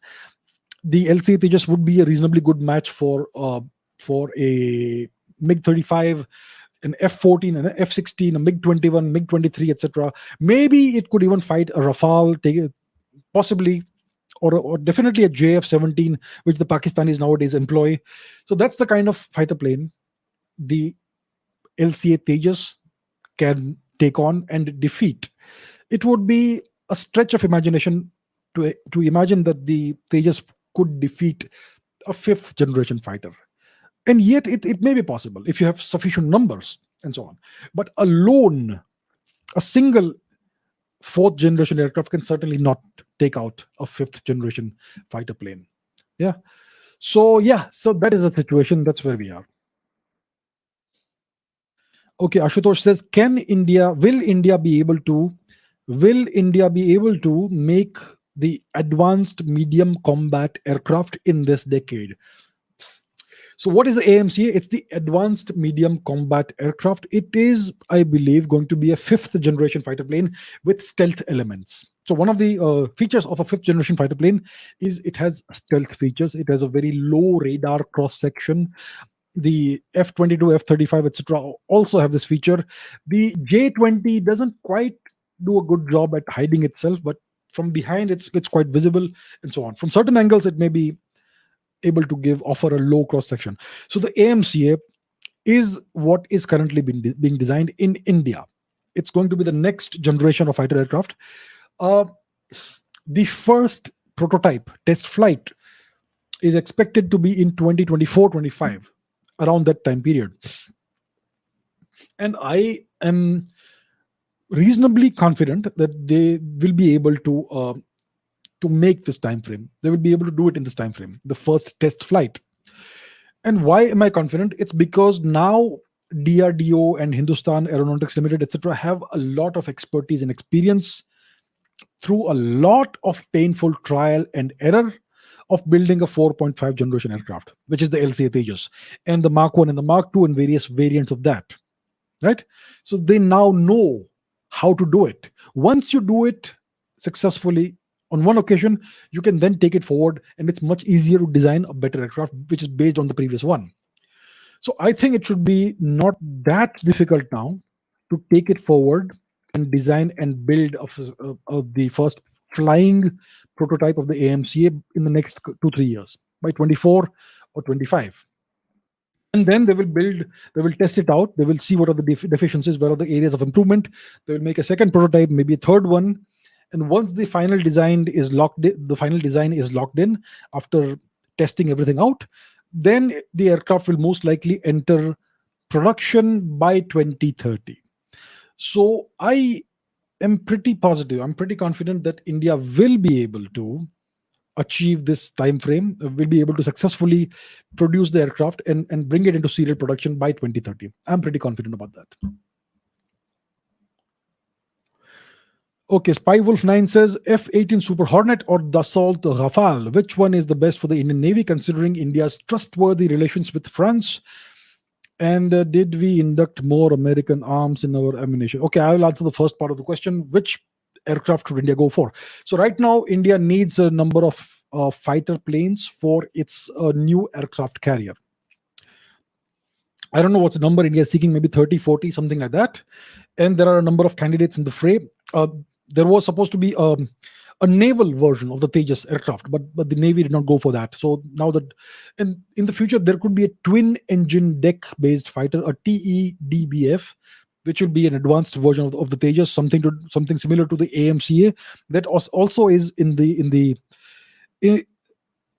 is maybe something could be in the pipeline, right? The AMCA. But right now we need a number of aircraft to fill the gap temporarily. Maybe 20, 30 aircraft. Whatever the number is, you can look it up. And two of the best candidates are the F-18, which is an American fighter plane, a twin engine fighter plane, and the Rafale, which is a French fighter plane. Both of these can land and take off from aircraft carriers. The F-18 Super Hornet seems to have an advantage that you can fold its wings. The Rafale may not have that feature, does not have that feature. So what is the best bet for India? What should India go for? The thing is this: you acquire the F-18, it's one more aircraft in your zoo. You can't have 500 different aircraft in your zoo. You have to keep things simple. If you acquire one more model of aircraft, one more species of aircraft, then you need another source of spare parts and things like that. It introduces more complications in your life and in your armed forces. Ideally, you don't want more than 3 or 4 different kinds of aircraft. If you keep on buying different kinds of planes from different places, it messes things up. It makes your life very complex. So I would say we already have the Rafale. We're already using it. We have a reasonable amount of expertise. Our fighters, our pilots know how to fly it. Our engineers know how to service it. I think India should go with the Rafale and not with the F-18. I know the Americans won't like it, but I think the French are way more trustworthy. We have a long track record of cooperation and strategic cooperation and partnership with the French. We have acquired a number of submarines from them. We are on the verge of acquiring 36 Rafales from them. So I think it would be best for India to stick with the Rafale, which is a good aircraft, very good aircraft, proven aircraft, and use that for the as a stopgap solution for our naval requirements. So I would say we should go for the Rafale. Abhishek says, Pranam, this is my 4th attempt. All right. I live in Siliguri, West Bengal. A few years back, the Doklam crisis scared us all here. What will happen if China decides to bomb Siliguri? Why is the government not doing anything to secure Siliguri? Okay, where is Siliguri? Let's go to the map. Where is Siliguri? The Siliguri corridor is also known as the chicken's neck. So here we have India. Then we have the far east of India. And the small, narrow piece of land that connects the two is called the Siliguri corridor, the so-called chicken's neck. Right? It's about 50 kilometers wide. And the Chinese obviously will keep an eye on this. They, in case of a war between India and China, the Chinese may want to cut it off, to take it out, so that they can bifurcate India and cut off the northeast from the rest of the country. So that's essentially a weak point in India's geography. And the question is, why is the government not doing anything to secure Siliguri? And you are somebody who lives there. So it's like this. Just because you don't see lots of soldiers in Siliguri doesn't mean that the government is doing nothing to secure Siliguri. You don't need to put 50,000 soldiers in Siliguri to secure Siliguri. You don't need to do that. How would India deal with a Chinese attempt to, let's say, take over Siliguri, attack Siliguri, bomb Siliguri, whatever? India would deal with it using air power and missile power. The Chinese attempt to intrude into Indian territory will come from Tibet. They will have their bases there. We have our eyes on these bases. We have birds in the sky, satellites in position. We know everything that's going on there. We don't talk about it, obviously. I mean, one must assume that one has these capabilities. The Chinese know that. So we know what the Chinese are up to. We are keeping a very close watch on all Chinese activities in the Tibet area. So if there is any misadventure for the Chinese in Siliguri, it will come from Tibet. If that happens, India will use air power to defeat that. You don't need to put 50,000 or 100,000 soldiers in Siliguri itself. You destroy the Chinese bases using cruise missiles, BrahMos, or using fighter aircraft. You give them a bloody nose so that it forces them to pull back. And we have air power in the region. You may not see it. It may not be visible. It is not designed to be visible, but it's there. We have missile power in the region. Once again, you're not supposed to see it. Nobody is supposed to see it, but it is there. So I don't know what the media may be saying. It may be making people feel insecure or whatever, but Siliguri is not in any danger. If the Chinese try anything, they're gonna get more than a bloody nose. So I would say, don't be scared. Rest assured, India has the situation under control. If the Chinese try anything, they will learn a very bitter lesson.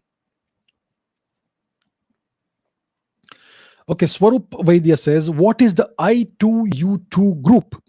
Is it a new alliance like the Quad? What are its objectives, and what is India doing? What is India going to benefit from it? The I2U2 group. What is that? So the I2U2 group is a coalition or a grouping of four nations. Two nations whose names start with I, and two nations whose names start with U.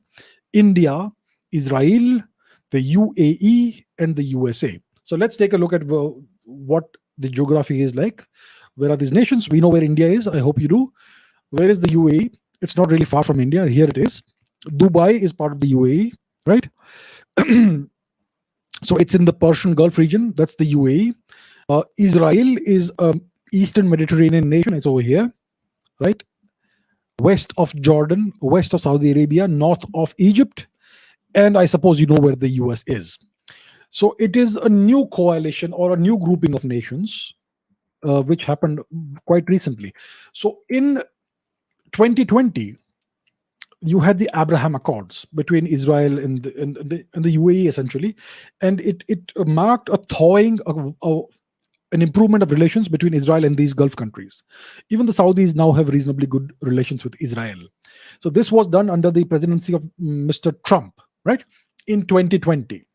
So as a consequence of the Abraham Accord, following the Abraham Accords, this new grouping was formed in 2021, I2U2, India, Israel, UAE, and the USA.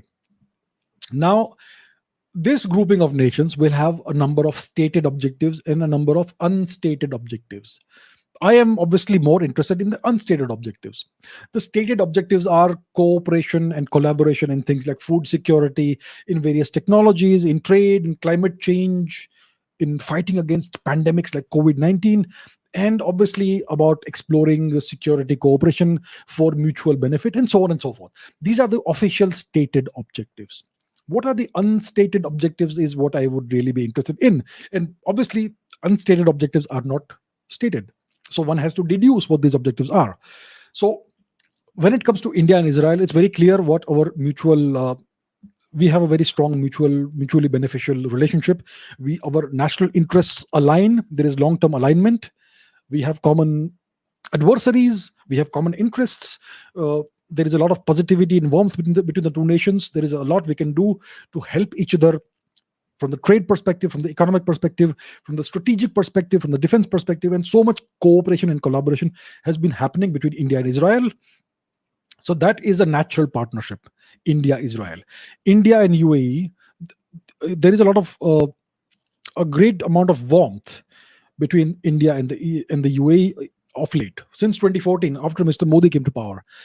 So the Sheikh of the UAE, what's his name? I forget his name. It's an Arabic name. Forgive me because I can't remember it right now. So Mr. Modi and the leader of the UAE have a very good relationship, and India has excellent relations with all these Gulf countries, including Saudi Arabia, Oman, and the UAE. So the UAE fits into that very nicely. No issues there. So India has good relations with Israel. India has good relations with Saudi Arabia, with the UAE, and with the US. We have a convergence of strategic interests vis-a-vis China. The US obviously regards China's rise as a big threat, and obviously it is also a big threat for India. So what are the objectives of the I2U2? So one of the objectives is energy security from India. So India seeks multipolarity in the world. The US seeks bipolarity. The Chinese desire unipolarity.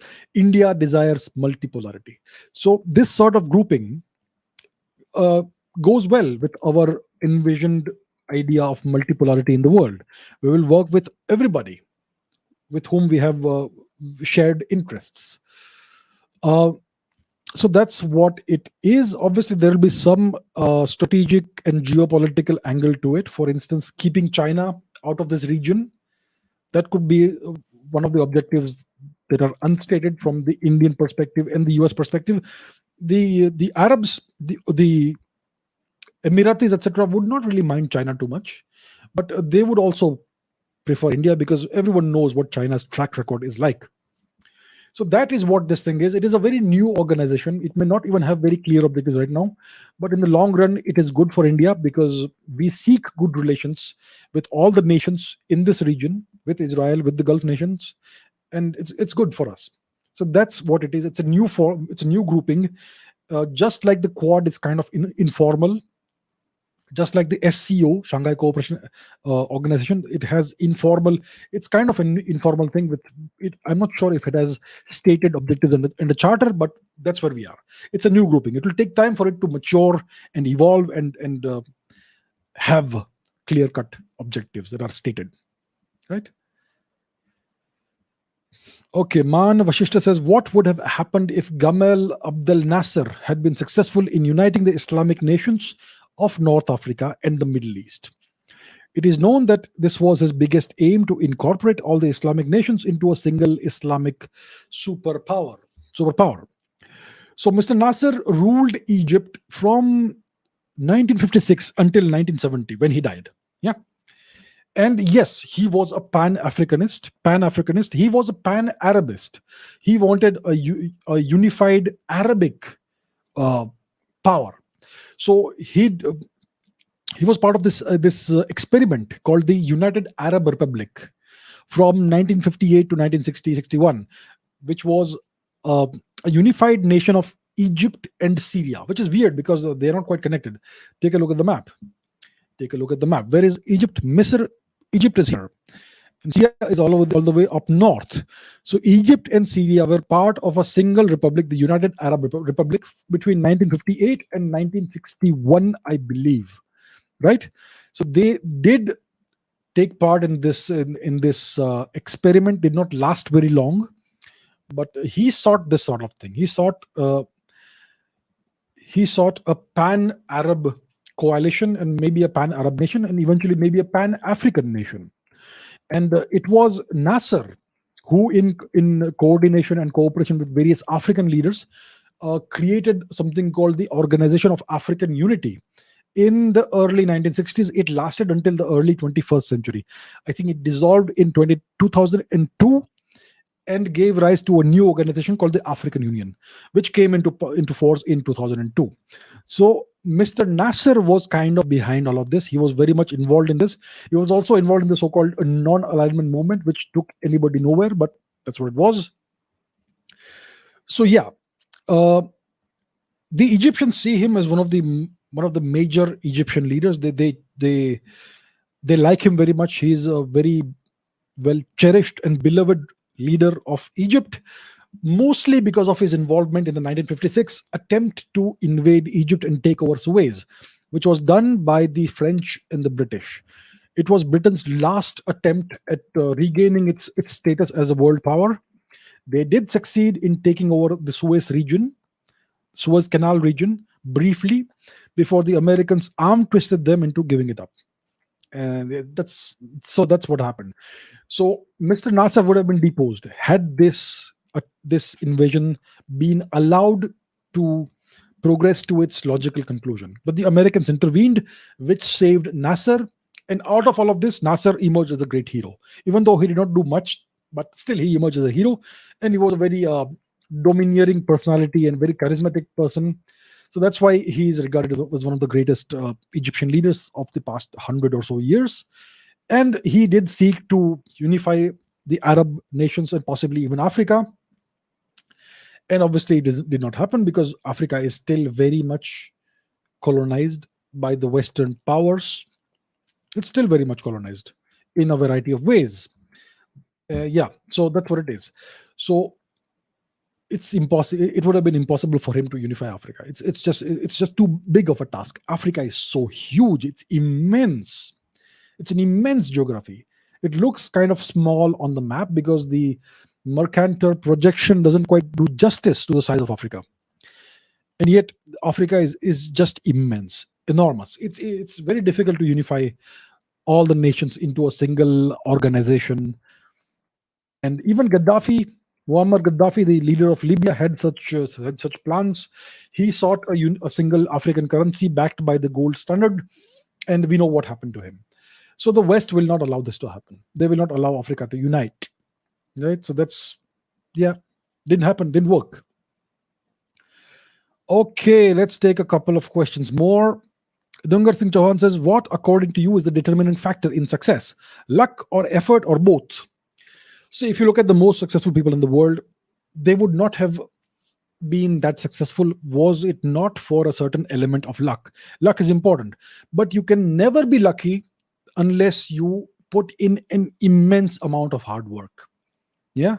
So effort comes first. If you put in 100% of your effort, then the gods may smile upon you and give you the 2% of luck, which will take you to the next level. So yes, luck is important, but you will never have luck if you just sit and keep praying to the gods. You have to work. So effort comes first, then the 2% of luck may come in if the gods decide that you are worthy of it.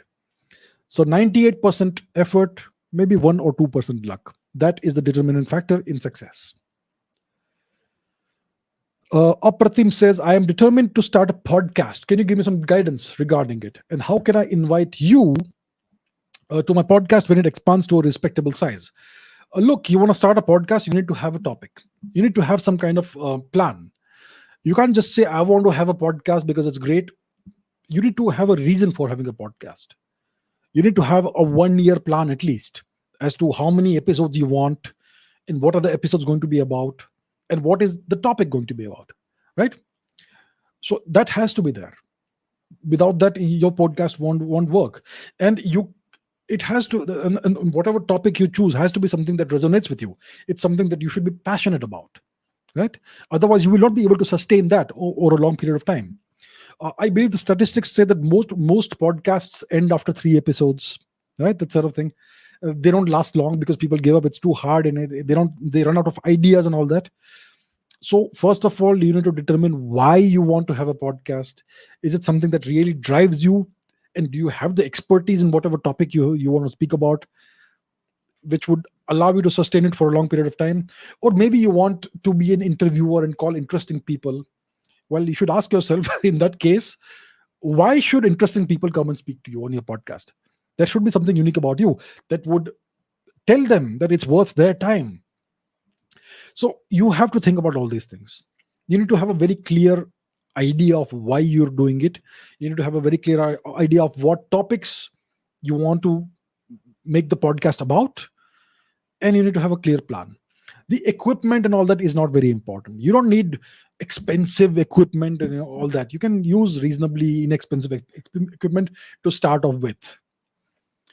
So yeah, and how can you invite me to your podcast? Well, you have to demonstrate that you're worth it, right? You need to show that you are serious about what you're doing. And how do you demonstrate you're serious? By having a track record, by having 30, 40, 50 episodes. If you do that, if you put in the hard work, people will come. The first thing people will want to see is, are you serious? I get emails every single day. I get dozens of emails every day. I get messages on Instagram. I get messages on Twitter. I get messages on LinkedIn. People requesting me to come on their podcast. I take a look at the channel. It's got like 1 video or 2 videos. I have nothing against small channels and small YouTubers or small podcasters, but you have to show that you're serious, right? Everybody's time is valuable. Is it worth 1 hour of my time? Is it going to be valuable for whatever audience is going to watch it? So you have to make it worthwhile. So these are some of the things I could offer to you, and all the best. I hope that you get your plan in place, and I wish you success. All right, all the best. Karan says, how to overcome addiction, phone addiction. Okay. See, any addiction is it. Yeah. See, I believe addiction is something that is a psychological reaction to try to fill some hole in your life. Um, and when you don't get what you want in your life, you uh, try to fill that hole with some sort of activity which takes the form of an addiction. Some people do substance abuse, alcohol addiction, or various kinds of other substances, chemical substances, drugs, whatever. Some people get addicted to social media, like you say, phone or whatever it is, and so on and so forth. There are all kinds of addictions that people have. Typically, this means that there is something missing in your life, and you're trying to fill that hole by through this addiction. So you have to go to the root of why you are addicted to whatever it is that you're addicted, right? Why are you addicted to it? And then you identify what it is, and you fill that hole with what really needs, what really needs to be there. And I would say that to overcome an addiction, you should replace it with something better. Maybe replace it with a better addiction. Maybe give up your phone addiction and replace it with a gym addiction. Go to the gym an hour every day, and use the time you are spending on the phone to do that, or learn some new hobby, or do some extra work, or whatever it is. So at the end of the day, the only person who can help you is yourself, and it will take willpower. There is no shortcut to these things. You have to go through that barrier, and it takes a lot of willpower to overcome any kind of addiction. So that is what I can say in brief. I am not an expert, I'm not a counselor, but that's the insight I could offer you. So all the best. Andrea says, what about mosquitoes? Even if we are not killing by hand, we use medicines, so they die anyways. So this is in response to that. Somebody had asked me about should we kill ants or something like that, and I said, please don't kill ants. What about mosquitoes? Well, go ahead and kill mosquitoes. It's okay to kill mosquitoes. There are lots of dangerous creatures in the world: sharks, tigers, lions, elephants, crocodiles. But the animal that kills the most human beings every year is the mosquito. It's the mosquito. It's a deadly. It is the most dangerous predator that humans have, and it looks so small and harmless, but it kills people through various diseases. Malaria, obviously. They have dengue. Then you have various other illnesses that mosquitoes transmit. So yes, go ahead, kill mosquitoes. I always say that I am against gene editing and all genetically modified organisms, GMOs, etc. But I would not be opposed to crossbreeding, or I would not be opposed to introducing firefly genes into mosquitoes and making mosquitoes glow. So even in the dark, you can see the mosquitoes flying around, so you can kill them easily. So yes, it's okay. Go ahead, kill the mosquitoes. All the best. All right, we are almost at the end of today's session. I will take a couple of questions from the live chat if you have any. Do you have any questions? If you have questions for me, go ahead and ask me right now. I will take a couple of questions. Something that intrigues me, please. Something that's interesting. Something I've not answered before. Jai Shri Ram ji. Jai Shri Ram sir ji. Yes sir, Jai Shri Ram.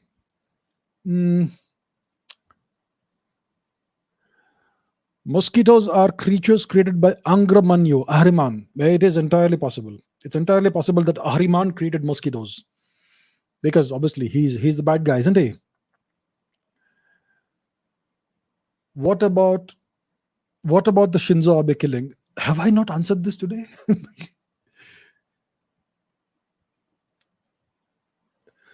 Okay. Why are there no volcanoes around India? Because India does not lie in a very tectonically active region. There are tectonically active zones in India, but the